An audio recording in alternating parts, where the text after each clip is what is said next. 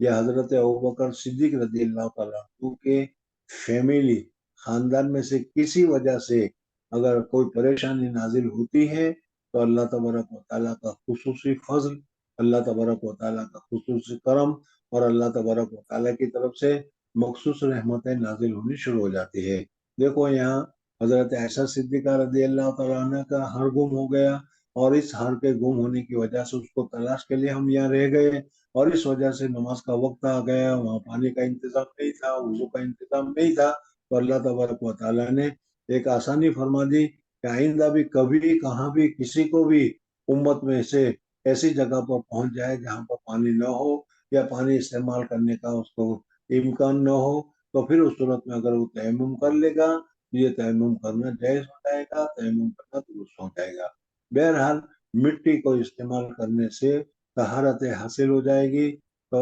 یہ بہت بڑی سہولت ہے، بہت بڑی راحت ہے جو حضرت ابوبکر صدیق رضی اللہ تعالیٰ عنہ کے خاندان کی وجہ سے امت کو نصیب ہوئی. فقال اسید ابن حضیر ما ہی باول برکتکم، یہ تمہاری پہلی برکت نہیں ہے یہ آل ابو بکر. قالت،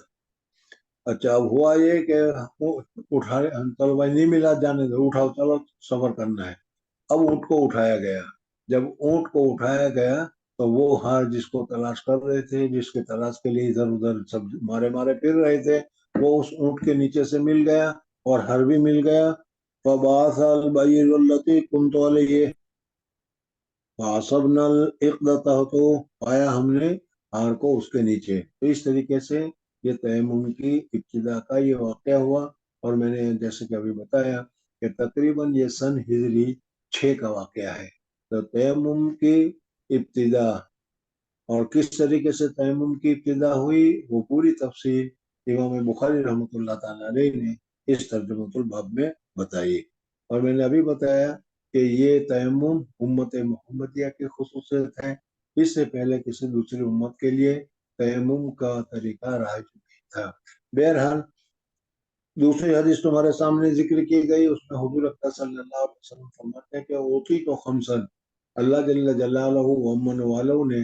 5 انعام مجھے ایسے دیے ہیں کہ وہ انعام اس سے پہلے دوسرے نبی جو گزرے ہیں ان کو، اس سے پہلے دوسری امتیں جو گزری ہیں ان کو میسر نہیں ہوئے، اور اللہ جل جلالہ و امن والوں نے اپنے فضل و کرم سے مجھے یہ 5 نعمتیں عطا فرمائی ہے، اور میری وجہ سے یہ نعمتیں میری امت کو بھی، میرے ماننے والوں کو بھی ملی ہے۔ اوتی تو خمسن لم یؤتہن احد قبلی، مجھ سے پہلے کسی نبی کو، کسی رسول کو، میرے پہلے کسی امت کو کیا ہے یہ نعمتیں نہیں ملی۔ نصرت بالرعب مسیرۃ شہرین، مسیرۃ شہرین 1 مہینے کی مسافت، 1 دن کی مسافت سمجھ لو کہ عامتاً ہم لوگ 16 میل سے کرتے ہیں، اسی وجہ سے 48 میل پر آدمی مسافر ہو جاتا ہے، تو 1 دن کی مسافت 16 ہے، تو 30 دن کی 16 48 یعنی 480 یا 500 میل ہو گئے۔ آدمی 500 میل دور ہوتا ہے، حضور صلی اللہ علیہ وسلم جہاں پر ہیں وہاں سے 500 میل کی جو مسافت ہے، ان ساری مسافت میں حضور اکبر صلی اللہ علیہ وسلم کا دور، حضور اکبر صلی اللہ علیہ وسلم کا دبدبہ، حضور اکبر صلی اللہ علیہ وسلم کا کیا ہے خوف لوگوں کے دلوں پر طاری ہو جاتا ہے۔ اسی وجہ سے آدمی کیا ہے، جب کسی کا ڈر تمہارے دل میں بیٹھا ہوا ہو،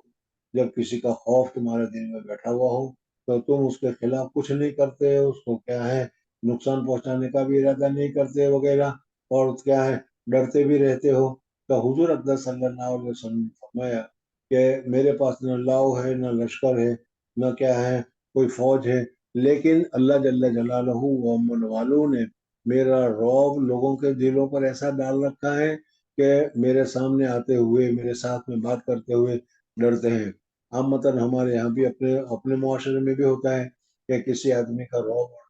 دبدبہ ایسا لوگوں کے دلوں پر بیٹھ جاتا ہے کہ اس کے ساتھ بات کرتے ہوئے یا اس کے پاس جاتے ہوئے لوگوں کو خوف محسوس ہوتا ہے۔ تو حضور اکبر صلی اللہ علیہ وسلم فرماتے ہیں نصرت بالرعب مسیرۃ شہرین، 1 مہینے کی مسافت پر جب آدمی ہوتا ہے اس وقت سے اس کے اوپر میرا رعب طاری ہو جاتا ہے اور وہ مجھ سے ڈرنے لگتا ہے۔ بہرحال نصرت بالرعب مسیرۃ شہرین وجعلت لی الارض مسجدا وطہورا،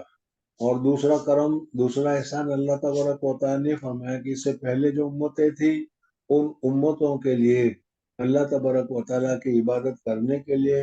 ہر جگہ عبادت کرنے کے لیے ان کو اجازت نہیں تھی، بلکہ اپنے اپنے معبدوں میں جاتے تھے، وہیں وہ عبادت کر سکتے تھے۔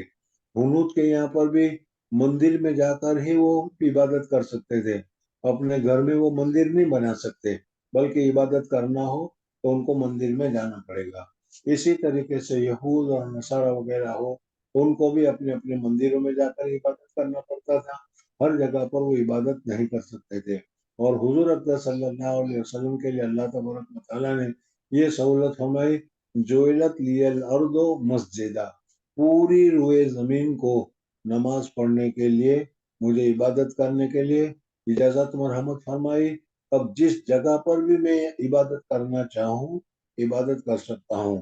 ایئرپورٹ کے اوپر اگر نماز کا وقت ہو گیا وہاں پر بھی عبادت کرنا چاہے تو کر سکتے ہیں۔ کیا ہے ریلوے اسٹیشن کے اوپر بھی اگر وقت ہو گیا، بس اڈے کے پاس وقت ہو گیا، ٹاؤن میں وقت ہو گیا، جنگل میں وقت ہو گیا، تو مسجد جانے کی ضرورت نہیں ہے۔ مسجد جاؤ گے تو اچھا ہے، ثواب ملے گا، لیکن مسجد جانے کی ضرورت نہیں ہے، تم اسی جگہ پر عبادت کر لو تو تمہاری عبادت صحیح ہو جائے گی۔ اور جعلت لی الارض مسجدہ یعنی سجدہ کرنے کی جگہ بنائی،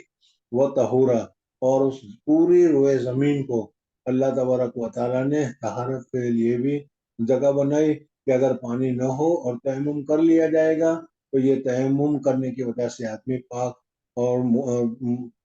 مطہر ہو جائے گا اور وہ نماز وغیرہ ادا کرنا چاہے تو ادا کر سکتا ہے۔ تو حضور اکبر صلی اللہ علیہ وسلم فرماتے ہیں خمسن، 5 چیزیں ایسی ہیں کہ اللہ جل جلالہ و امن والوں نے مجھے عطا کی ہے، دوسری قوم کو عطا نہیں کی گئی۔ جو پہلا تو یہ بتایا کہ اللہ تبارک و تعالیٰ نے میرا خوف اور میرا دبدبہ 500 سال تک